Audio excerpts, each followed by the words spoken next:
龍漢標議員。代理主席，剛才何議員嗰番話都好觸動我。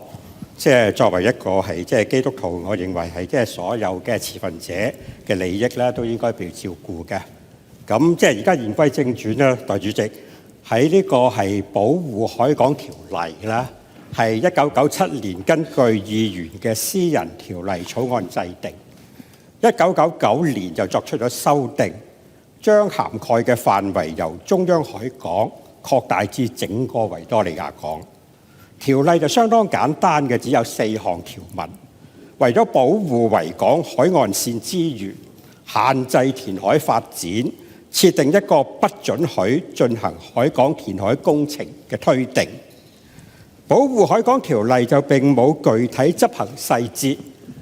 直到係終審法院喺2004年就中環灣仔繞道工程填海計劃嘅司法覆核判下判詞，指出為咗貫徹保護同埋保存海港呢個強而有力嘅法定原則，決策者必須具備有力和令人信服嘅證據，通過單一同埋要求嚴格嘅測試準則，證明條海係有凌駕性嘅公眾需要，方可推翻不准在海港內填海嘅推定。而按法庭喺2008年另一宗司法覆核案嘅判詞，不論有關海港填海工程原意係永久或者臨時性質，均受到條例所制約。法院判決既為保護海港定下咗具體細節，但係同時亦都為咗填海工程設下極之嚴格嘅門檻。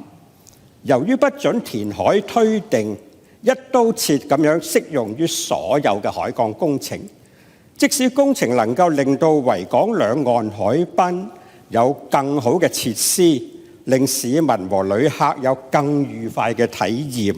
但係只要係填海，就有可能引起法律訴訟。咁樣唔單止增加咗應付法律挑戰嘅額外工作同埋支出，仲會影響咗工程進度，以及窒礙咗海濱及鄰近地區嘅規劃同埋發展。2024年保護海港修訂條例草案建議修訂現行嘅法例，訂明更清晰嘅機制，規管於維港進行填海工程，同時引入咗簡化機制，為改善維港而進行嘅小規模同埋非永久嘅填海工程拆牆鬆綁。條例草案嘅政策目的，我係支持嘅。我期望經過修訂後嘅條例，將能夠更加提升海濱嘅暢達性，同埋加強海港功能，令到市民更容易享受到海港優化嘅環境。對於條例草案以法律條文清楚列出推翻不准填海推定嘅準則，以反映2004年終審法院判決鎖定凌駕性公眾需要測試嘅基本原則，我係歡迎嘅。當局表示將會發出技術通告，清楚列明相關考慮因素，以便公職人員遵從，以及喺技術通告列出代替填海工程嘅合理方案例子，俾公職人員喺撰寫評估報告時作參考之用。呢項建議安排，我認為係必須嘅，因為咁樣係有助於準確落實條例草案嘅立法原意。至於有關評估報告須列出可否按照指定準則證明填海工程具凌駕性公眾需要，以推翻不准填海推定，並提供助證嘅資料，我亦都係支持嘅。因為評估報告將有助政府當局喺作出填海決定之前，有較穩妥同埋仔細嘅考慮，亦都有助減低遭受到司法覆核挑戰嘅風險。條例草案同時係建議引入機制，讓指明人員可以向財政司司長提出申請，以豁免改善海港工程或者係非永久嘅填海工程，使其不受不准在海港內進行填海工程推定嘅規限。條例草案所擬議新訂附表2列出建議嘅改善海港工程清單，包括有14類嘅構築物、設施同埋裝置，但係就冇指明構築物作出具體嘅定義。政府當局計劃喺日後發出嘅技術通告中，就指明構築物嘅涵蓋範圍提供描述同埋指引，供公務部門同埋公眾參考。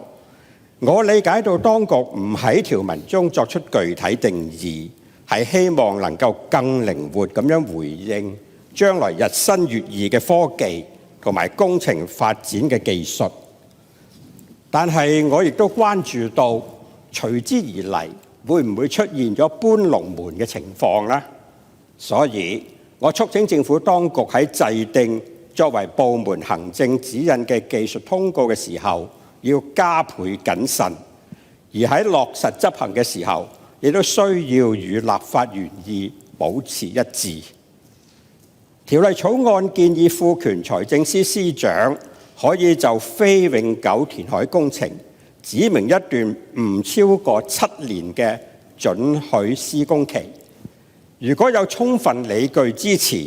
指明人員更可以向司長申請延長准許施工期。司長喺考慮各項因素之後，可以批予延長至合計不超過8年。